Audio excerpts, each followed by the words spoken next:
ఆడవాళ్లు భార్యగా భర్తను అర్థం చేసుకోవాలి, తల్లిగా పిల్లల్ని అర్థం చేసుకోవాలి, కూతురుగా పేరెంట్స్ని అర్థం చేసుకోవాలి, కోడలిగా అత్తమామలను అర్థం చేసుకోవాలి.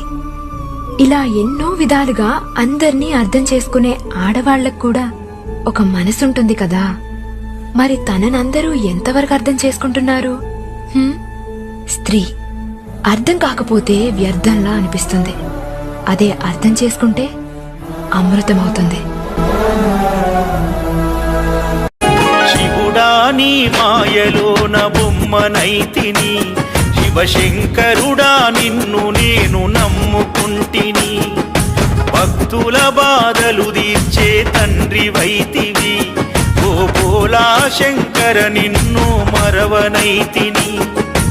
ఎందుకు పరమేశ్వర ఈ జన్మనిస్తివి, ఈ బాధల బందీ కానలో నన్ను దోస్తివి. గొప్ప జీవితం నిన్ను కోరనైతిని, ఉన్న దాంట్లో కష్టపడి బ్రతుకుతుంటిని. శివుడా పరమేశ్వరా